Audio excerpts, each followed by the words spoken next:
और खुशियों पे मोहर तस्दीक सब्त करने वाला यही जिक्र है जिसके लिए आप भी आए बैठे हैं, मैं भी हाजिर हूँ। पढ़िए अल्लाह का कुरान। मैं लंबी चौड़ी तमहीद नहीं बांध रहा, मैं डायरेक्ट आपके यहाँ हाजिर हुआ हूँ। मैंने कहा खाना शाना सारी चीज़ें बाद में देखी जाएंगी, आप बहुत देर से यहाँ तशरीफ़ फरमाए। आइए अल्लाह का कुरान पढ़ते हैं, आप सुभान अल्लाह के। इब्ला शाह जी तशरीफ़ फरमाए। देखें जी, हमारा एक रिश्ता है करीम आका से कि हमने लजपाल आका का कलमा पढ़ा है।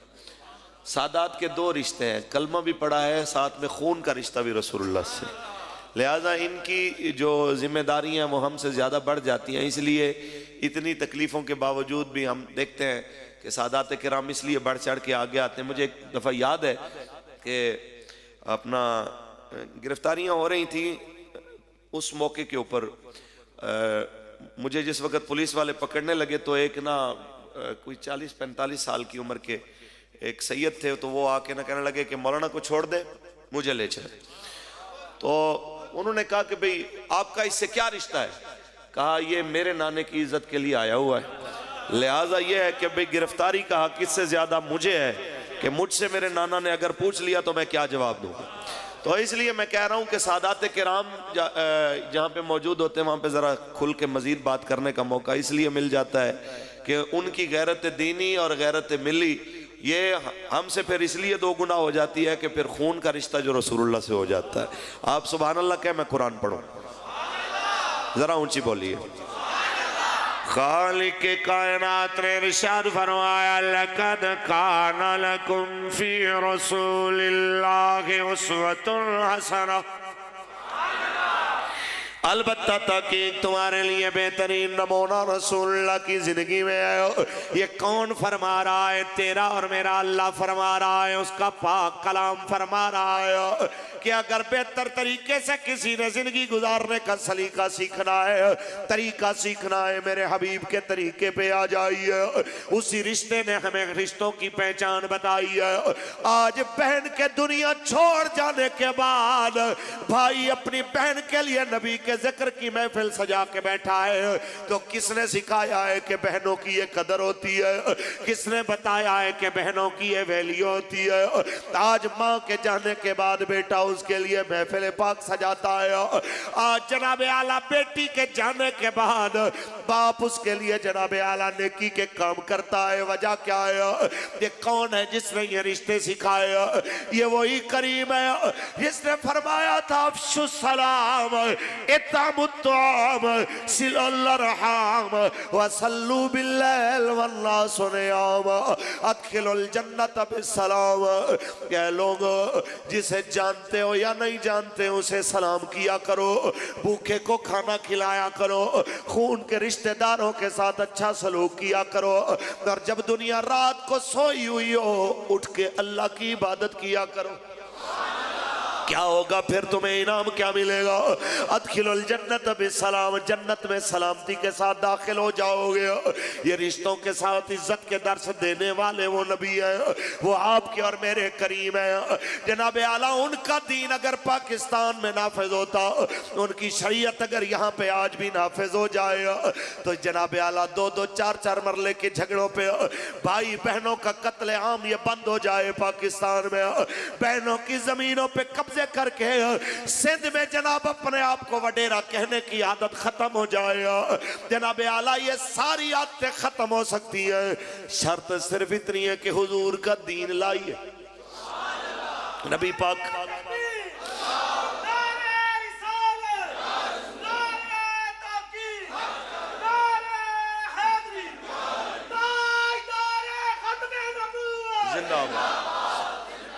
जनाब आला आज एक सगी बहन के लिए भाई ने महफिल सजाई है। मेरे करीम आका ने तो अपनी रिजाई हमशीरा की वो इज्जत की है। जनाब आला जो दुनिया की आमद तक मिसालें देती रहेगी। जब जनाब आला गालिबन ग़ज़वे हुनैन के मौके पे मेरे करीम आका दो आलम सल्लल्लाहु अलैहि वसल्लम के साथियों ने, सिपाहियों ने जब कबीला बनो साद के लोगों को भी गिरफ्तार कर लिया, तो उनको छुड़ाने के लिए बनो साद से लोगों ने पैसे लेके माल लेके जनाब सफर किया कि किसी तरीके से अपने कैदी छुड़ाओ। जब वो आ रहे हैं तो उस वक्त बीबी हलीमा सादिया की बेटी हजरत शीमा ने कहा था मुझे भी साथ ले जाओ। वो कहने लगे तेरा क्या काम? तो उसने तारीखी जुमला बोला था, वो बनु साद वालों, जब तुम्हारे पैसों की ताकत खत्म हो जाएगी तो मोहम्मद अरबी से ताल्लुक रखने वाली शीमा के ताल्लुक की कीमत तुम्हें नजर आएगी। और साथ चले आए जनाब। आखिर फिर वही हुआ, जब वहां पे पहुंचे कैदी तकसीम हो चुके, हर एक तक माल भी बांटा गया, कैदी भी बांटे गए।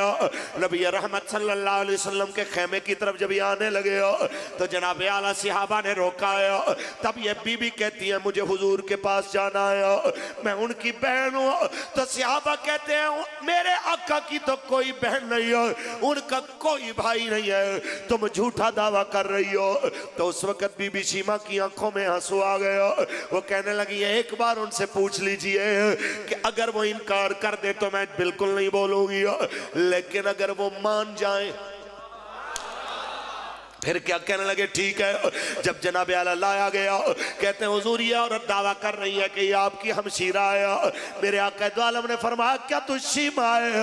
अंत शीमा, क्या तू शीमा है? कहती है हाँ जी मैं शीमा हूँ। फिर जनाब आला वो जख्म भी दिखाया जो नबी रहमत सल्लल्लाहु अलैहि वसल्लम को गोदी में खिलाते हुए आया है। जनाब आला वो जनाब आला अपने बाजू पे जख्म भी दिखाते हैं। जब मेरे आका दो आलम से तारुफ हो जाता है, हुजूर मुजम्मिल की चादर बिछा देते हैं।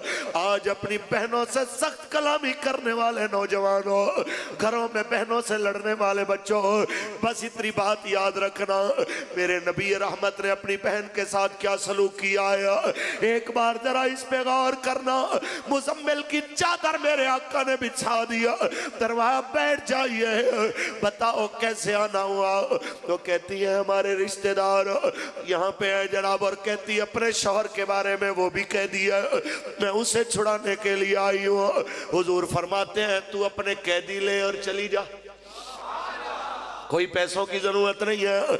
आगे फिर जनाब आला मेरे आका की निस्बत जो हो गई थी, उनकी आदतें भी हुजूर की बरकत से बेहतर।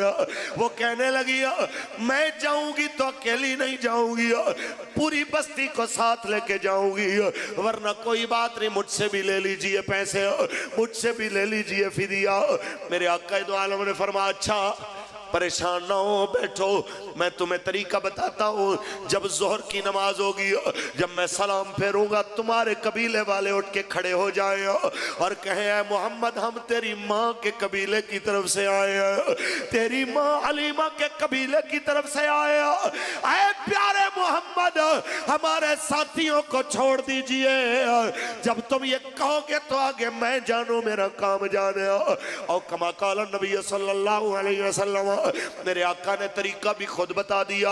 और जब जोहर की नमाज पढ़ाई, मेरे आका दो आलम ने सलाम फेरा, बनु साद वाले खड़े हो जाते हैं और कहते हैं प्यारे मोहम्मद अरबी हम उस जगह से आए जहाँ आपका बचपन गुजरा है, हमारे साथी यहाँ पे कैद है, आप जनाब आला मेहरबानी कीजिए हमारे साथियों को छोड़िए। जरा तवज्जो फरमाना, बहनों के ऊपर हाथ उठाने वाले भाइयों को कह रहा हूँ, जिनकी बहनें जिंदा हैं उन छोटे बच्चों को कह रहा हूँ, उन जवानों को कह रहा हूँ, जरा मेरे आका के अंदाज देखते जाना, जरा मेरे आका के अंदाज देखते जाना। आज मलिक नजर साहब ने क्यों अपनी बहन की मोहब्बत में जनाब ये महफिल सजाई है, ये मेरे आका की उस मोहब्बत का फैज है, ये मेरे आका की तरबियत की बरकत है, जिसने रिश्तों के पहचान बताई है।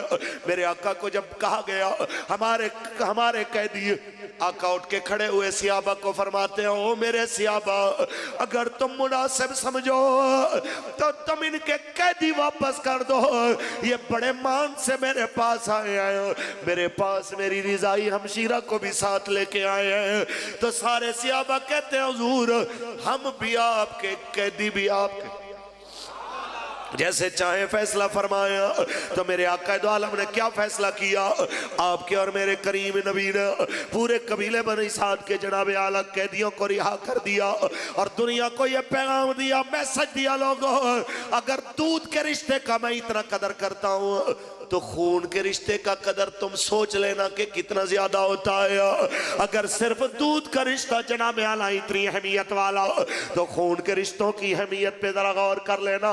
इससे भी आगे चलिए, मैं आपके इलाके का माहौल नहीं जानता, मैं आपको जनूबी पंजाब और जनाब सिंध की बलोचिस्तान की बात बता रहा हूँ, जहाँ पे जनाब एक जमीन की खातिर बहन का जनाब आला हक मार के उस किसी की शादी कुरान से की जाए, किसी को मुर्दा लिखवा दिया जाए बेटी को और जमीन बेटों में बांट दी जाए। मैं सिर्फ एक मैसेज देना चाहता हूँ, और जो बहन मांगने लगे अपना हिस्सा तो भाई कहते हैं ये बेगैरत हो गई है, ये देखिए जी हमसे हिस्सा मांगती है। हालांकि सवाल हो, बेगैरत वो बहन नहीं है जो अपना हक मांगती है, क्योंकि हक तो अल्लाह ने दिया, उसके नबी ने दिया। ये सवाल तो उस भाई पे आता है जिसने एक सीने से दूध पीने वाली बहन का भी हक मार लिया। हक तो मेरे नबी पाक ने फरमाया किसी का भी नहीं मारना चाहिए। जमीन पे ऐसे जनाब आला बालिश्त मार के मेरे आका ने फरमाया, किसी ने एक बालिश्त जमीन किसी पे नाहक कब्जा किया, अल्लाह सातों जमीनों की मिट्टी उसके गर्दन पे रख देगा। जरा तसव्वुर तो कीजिए, आपके और मेरे करीम नबी ने रिश्तों की हमें पहचान दिया ताकि उम्मत को पता चले कि सही रास्ता क्या है। इसलिए आपको आज दावत फिक्र देने के लिए आए हैं। लाख कोई धरती पे आ जाए, इमरान की शक्ल, नवाज जरदारी की शक्ल, बल्ले तीर नोन वाले, कोई कहे मेरा तर्ज हुकूमत बेहतर, कोई कहे मेरा तरीका बेहतर, हमारे सामने इनकी बात की कोई अहमियत नहीं है। हमारे सामने रब का कुरान है, लक़द काना लकुम फी रसूलिल्लाह उस्वतुन हसना, तुम्हारे लिए बेहतरीन तरीका वो है जो रसूल अरबी का तरीका है। इसलिए आला हजरत ताजदार बरेली बोले कि सबसे औला आला, आपकी भी हाजिरी हो जाए, पढ़ लीजिए, सबसे औला सबसे बाला वाला हमारा नबी, खल्क से औलिया, औलिया से रसूल, खल्क से औलिया, औलिया से रसूल, खल्क से औलिया, औलिया से रसूल, और रसूलों से आला, सबसे औला आला। बस इतनी बात दिल की तख्तियों पे लिख लीजिए, तरीका वही अच्छा जो हुजूर लेके आए। ये मैंने निस्बत के हवाले से बात कर दी। आइए जनाब आला अब उस करीम के जनाब दीन के हवाले से बात करते हैं। आज जनाब आला दीन सस्ता मिल गया, मैं इस पहाड़ी तक भी पहुंचा तो जनाब आला मुझे वेलकम करने के लिए सैकड़ों लोग यहाँ पे मौजूद, मेरी बात जनाब आला सुनने के लिए हजूर के सारे गुलाम बादबो के बैठे हुए सैयदजादे भी जनाब आला हमतन घोष हो के मेरे जैसे खताकार को सुन रहे हैं। और जनाब आला ये स्पीकर साउंड लगा के हजूर के गुलामों तक मेरी आवाज 100 गुना ज्यादा बना के पहुंचाने के लिए इंतजाम भी मौजूद है। मैं कहना चाहता हूं हमें दीन की कदर क्यों नहीं है, क्योंकि मौलवी फारूक अल हसन को भी दीन सस्ता मिल गया।